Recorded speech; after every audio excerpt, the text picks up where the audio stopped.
Okay, so what we are now doing is just a very short introduction to the exercises and to the code or input structure, and then you can do your hands-on sessions, and we will be around for questions. So first, I have a question, and that is, who hasn't yet done any single CP2K run? So it's absolutely novice. Okay, about half. Good. Then it makes sense to start with the introduction. So what I will do here is just give you a basic idea how an input file and an output file of CP2K looks like, and what you should look for, and how to do the calculation.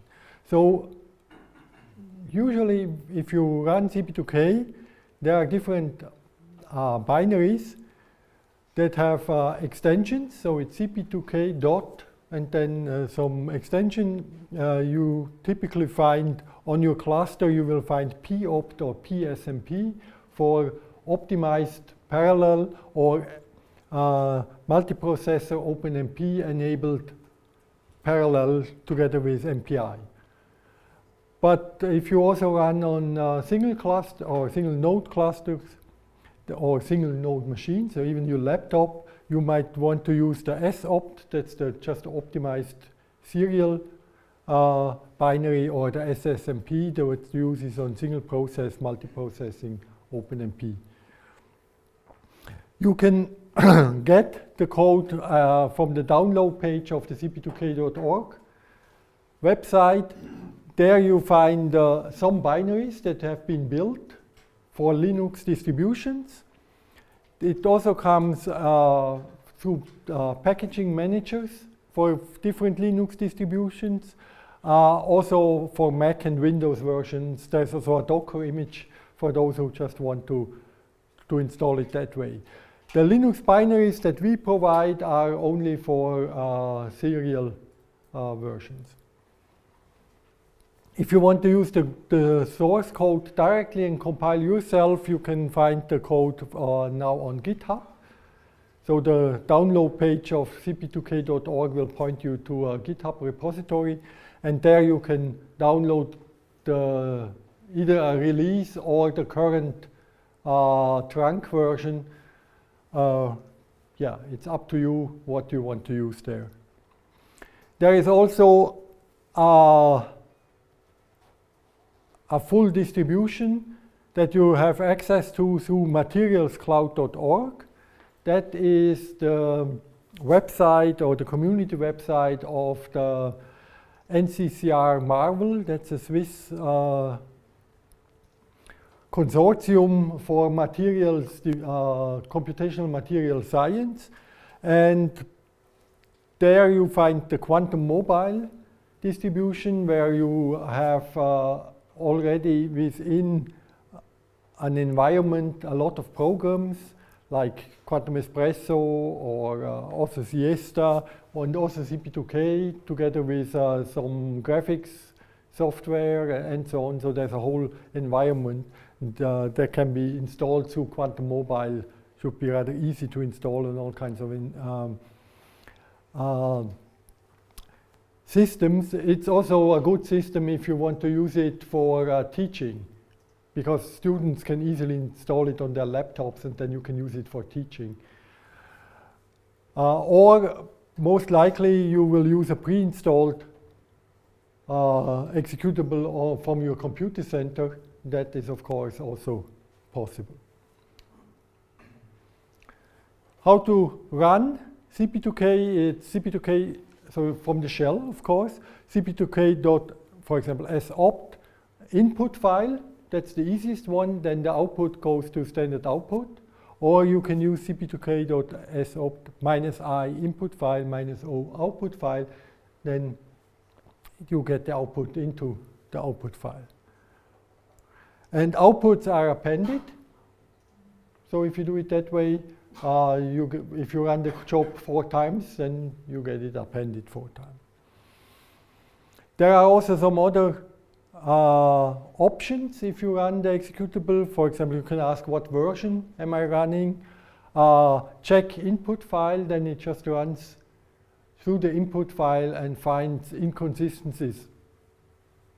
Be careful, there are only semantic inconsistency and not logical inconsistencies in your input.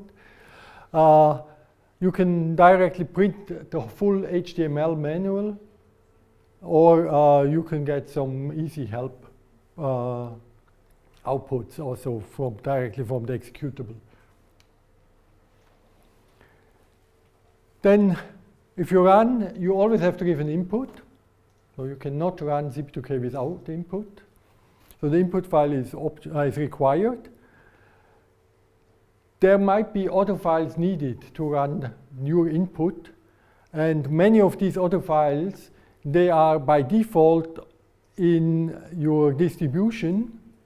So typically that means in a directory CP2K, then /data. And in that directory are additional files that you need, like the pseudopotential library file or one of the pseudopotential library files, basis set files, and other stuff. The position of CP2K.data is defined when you compile. So if the computer center has installed CP2K by compiling it, but then deleted the source, that will no longer be available. And then you have to provide all these files yourself in your own directory.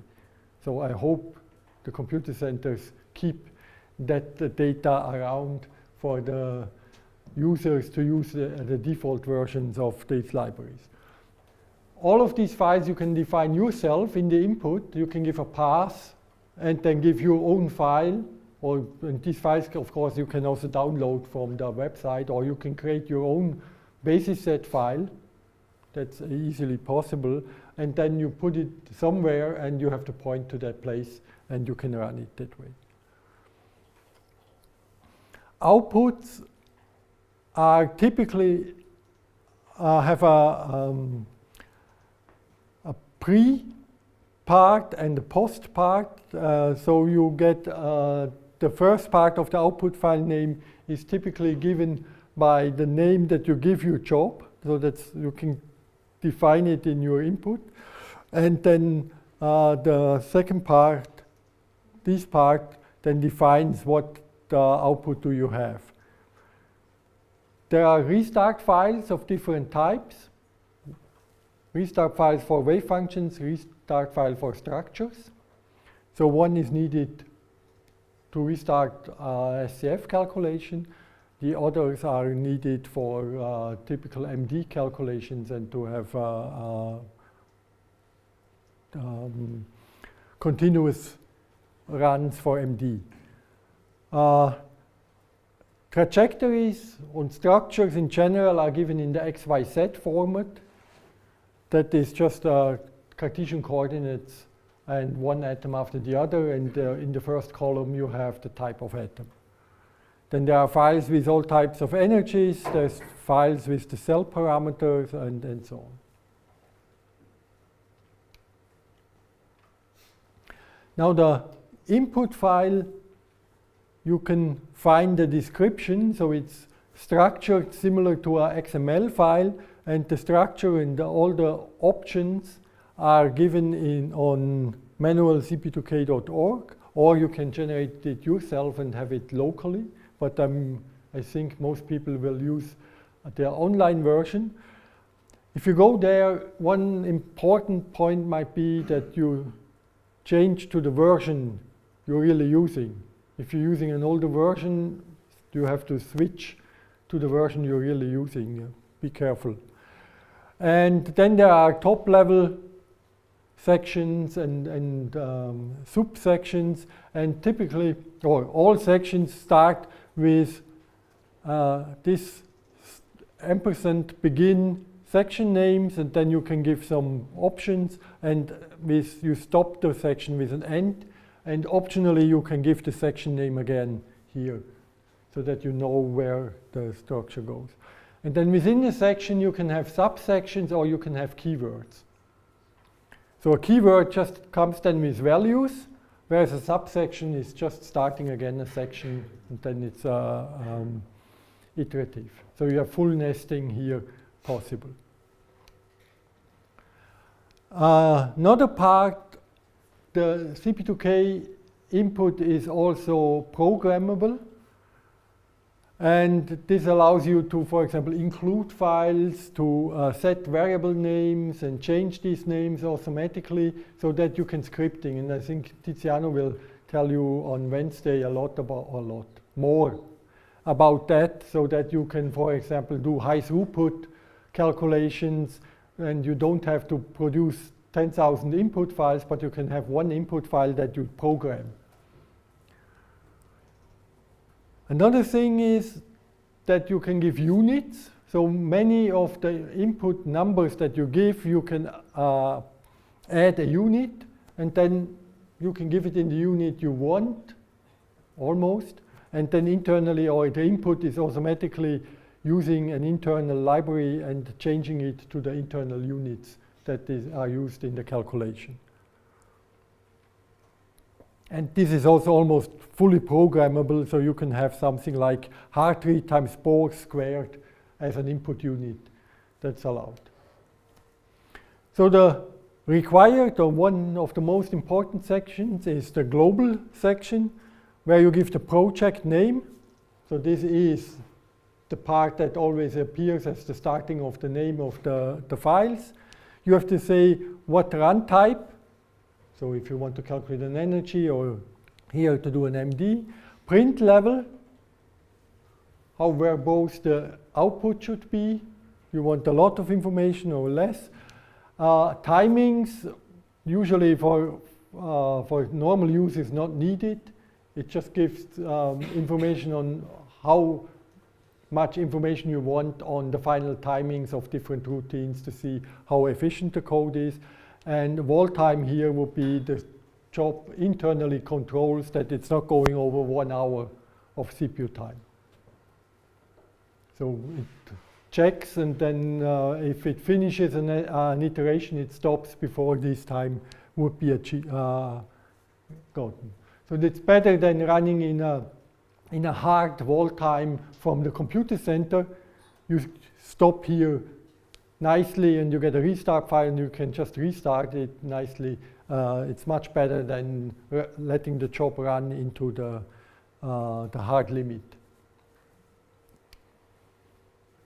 The other section, the most important section in my opinion, is the force eval section. So this is the evaluation of the force. So how should it be done? Here you more or less tell the code, what is the method I want to use and what is the system I want to use it on.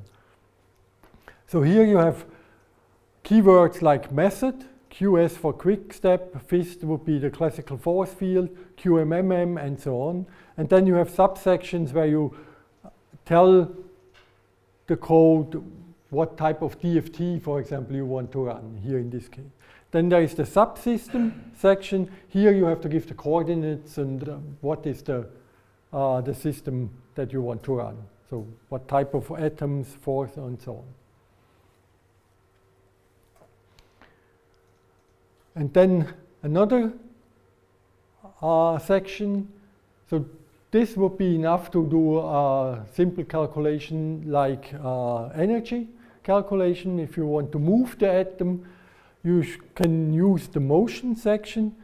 In the motion section, whenever you move the atoms, you can give restrictions, how accurate the forces should be when you stop in geometry optimizations and so on. Here, for example, in MD, you give an MD section, you say what ensemble, how many steps, the time step, the temperature, and so on.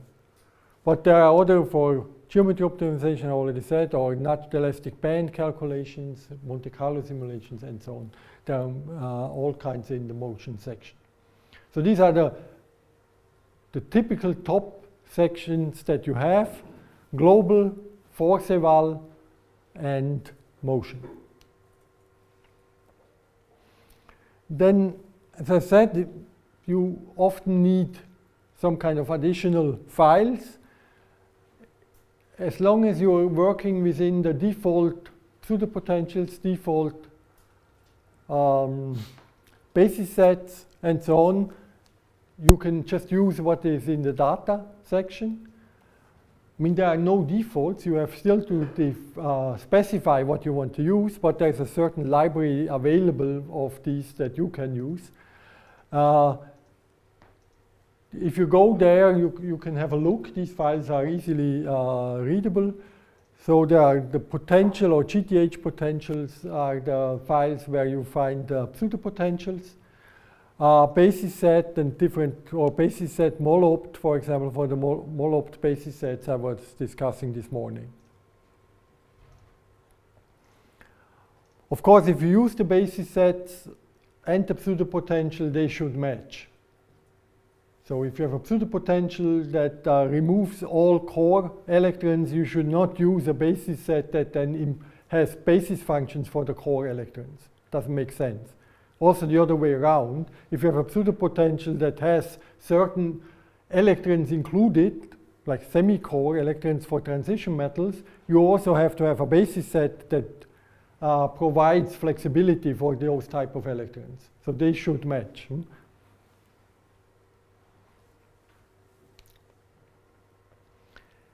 Then for the output, as I said, there's the print level. Options are silent, low, medium, high, debug. For typical calculations, once you know that everything works, that you just want to find the final solution, or for long MDs, usually low is the thing that you are using. Gives you enough information to know if something goes wrong, but not too much so that you get gigabytes of output in the output file that is human readable part. There's a lot of possibilities to specify options for the output. And sometimes it's so complex that not even the experts know by heart how to do it, because the print levels can be adjusted for each level of calculation. So if you do an MD simulation, you have an outer loop for MD, then you have a loop for SCF and so on, and you can print out, for example, the wave function at each SCF level, at each MD level, at each MD time step level, and so on. And you can say, for example, I only need to restart wave function every 100 MD steps. Or you can say, I want to have it every SCF iteration, and so on. And there's full flexibility, and there's an enormous amount of flexibility there for many of these options and for many of these outputs. And that's for expert users. Usually, the important thing, the default is that you get a wave function at the end of your run to go on, and you get the full trajectory to do the analysis of your calculation also. But there's always reasons why you want to change the defaults. Okay, these are just further of these controlling sections. Here, one example that you print out the cell information only every 100 MD steps. Then restarting is a very important point, because especially if you do molecular dynamics, there is never, or there is almost impossible that you can finish one project with one single run. You always have to restart. There's a limit of CPU time per run and so on, so you always have to restart. There can also be a hardware failure, so that the job just stops somewhere.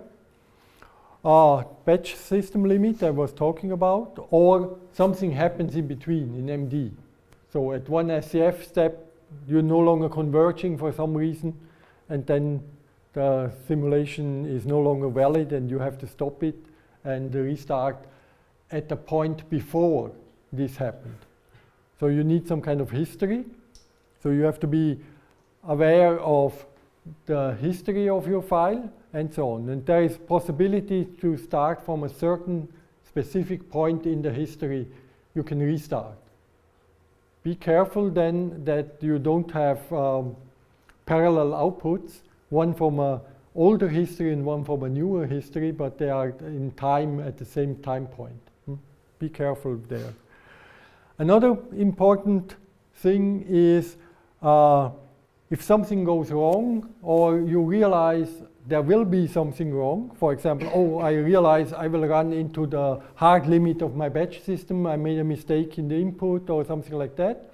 There's also the possibility to stop a run from your input. So you can, in the directory where you run, you can create a file with the name exit. It's even more general like that, but this is the easiest version. You generate a file with the name exit, and then the code will stop at the next possible point, gracefully. You get all the output files, and there's no crash, nothing. It will just stop. Very helpful if you see that something is going wrong and you don't want to crash the job, but to stop it nicely. Another thing is you will get this file here, .restart. That is in principle an output file. No, sorry, it's an input file with all the options set. And you can restart from that instead of your input file. So in your input file, you usually don't put in all the defaults because there are defaults. So, but you will get an additional input file that's called .restart, where all these input defaults are explicitly set, and you can see them, and you can use that file for restarting further on. The other important restart option is in the SCF guess. If you say here restart instead of the default atomic initial guess, you need a restart file for the wave function. That's a different restart file than the one for the MD. So the wave function restart file is usually written during your first run and so on, and has a certain name. You can change that name and so on, but default is if you just say there restart and you start with the same name of the job, it will find that file and will start from there. So these are the most important stuff to start. And this is what you need to do even the simple exercises.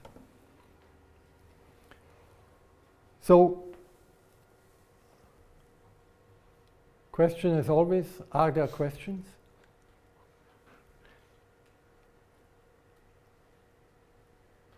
If not, then we start with the exercises. I give you a short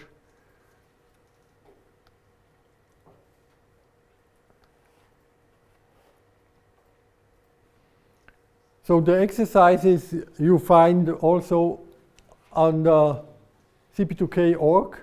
You go to exercises, and there is the event workshop Ghent, and there you find links to exercises. There are exercises for beginners, so just start with a simple calculation of a molecule, energy, geometry optimization, play around with the parameters, with the accuracy, with different functionals and so on. So for this would be the ones that you find on the static calculations. There's, for example, an exercise how to change the cutoff and the relative cutoff and so on. So these are parameters that I showed you that affect the efficiency of the calculation. You can do there. Working with SCF settings and so on.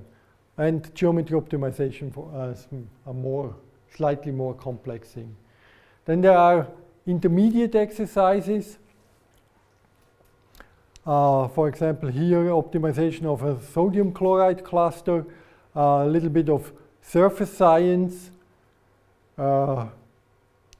or then going to MD simulations here, for example, an ab initio MD of liquid water of a smaller systems. Coming to even more complex stuff, so what Matt will discuss tomorrow, hybrid functionals or dispersion correction functionals, Also, there are exercises on those. They will take more CPU time. So the more complex, the larger the systems, the more complex run types, it will take more CPU time. Then you probably have to go to the cluster or run on a cluster thing. Of course, if this is what you want to do later, it's a good time to start, because we are around and we can tell you what are the possibilities to tweak your input to make these type of calculations possible on your given cluster.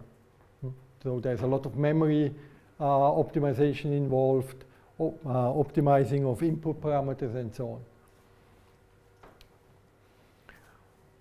And finally, if you really want to go to the top level of CP2K users, you can try to do some linear scaling DFT, I showed you, or you can do MP2 calculations or RPA calculations. So these will really take more CPU time. QMMM excited state calculations can also be done, but this makes it then, especially QMMM makes, for example, the input much more complex, because you have to define a classical system, quantum system, interactions, and so on. But if you're interested in this, some knowledge is also available with the experts here. It goes on. Metadynamics calculations. Marcella is here, the expert in this. She will talk about it also in a talk. And then there are all kinds of other things. Metallic surfaces, natural elastic band. If you really want to do a force field calculation with CP2K, you can do it. But if this is the goal of your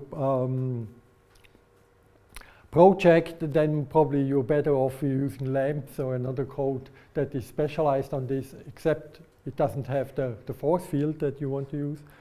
And then, of course, all kinds of properties like vibrational analysis, NMR, X-ray, and so on can be done. And there are you can find some exercises and some input examples on the wiki of cp2k.org, or ask us. I have this problem, or this molecule, I want to do a vibrational analysis, how do I do that, and so on. There are also some scaling and performance tests. So if you go to cp2k.org performance, there you can find some inputs and outputs that have been uploaded by computer centers, where you can see what is about the performance, and if you want to do performance tests. And yeah, whatever you want to do and whatever performance issue you have to ask the experts. Okay. So that's it. So you should start and ask the experts. So there is Tiziano, Marcella, Matt, and also Hiroko can probably help sometime. Okay, and me, of course. And I have a question related to the performance of CP2K. You say there are pre-compiled binaries, or at least single machine binaries. What kind of things should you pay attention to if you're building CP2K from source in terms of performance? Are there certain libraries? The most important part is the libraries. So first, to make it consistent, that's usually a problem. So you have to get it to run. It's the first step. To get it to run, your libraries have to be consistently compiled, and you have to have a consistent set of all libraries and all executables and everything. So many people have a problem there. Sometimes it might run, but it's not optimal. But if it's consistent, it's the first part. And then just use all the libraries available in their best performant way. You cannot do better. I don't think there's anything more to say. But use really, go to there's a file. Now I have to, how's it called again? Not information, not the readme, the install. There's a file called install where there are all libraries listed that you can link. Some of them are obvious and some of them are not so obvious, like libxsmm. And that is, for example, a very important library for speed. And important. But in this install file, there are really all libraries listed, and you should go there and use them. That's the optimal implementation, yeah. Is there an important difference between the popt and the PSMP in terms of performance? Yeah, I mean, the popt cannot use OpenMP.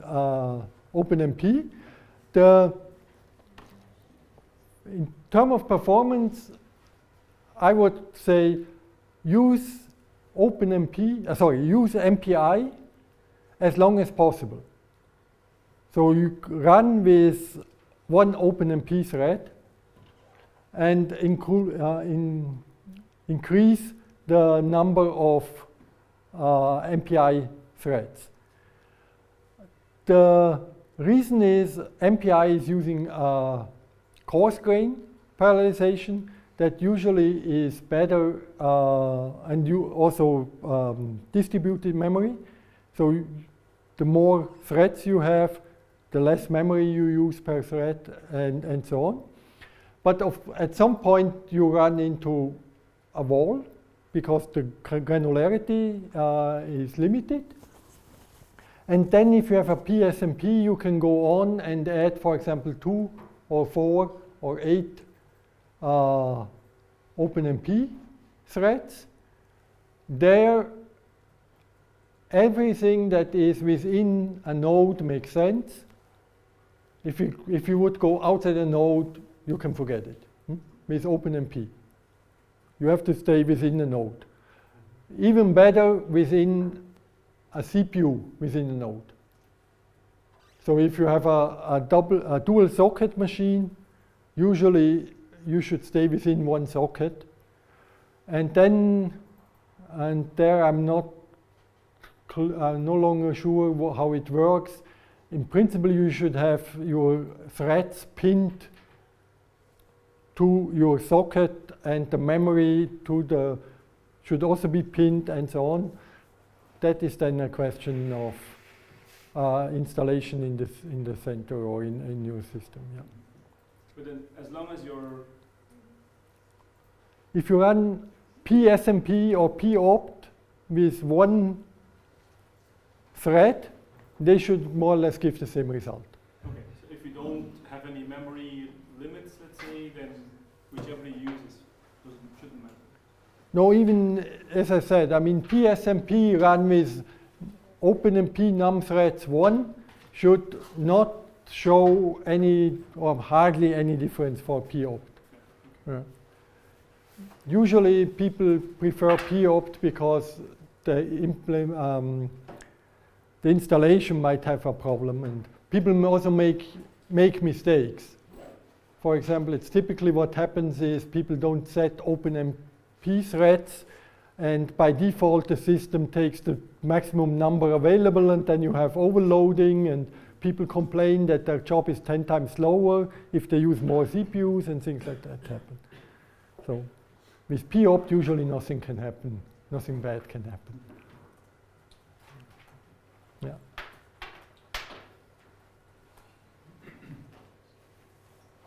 Okay.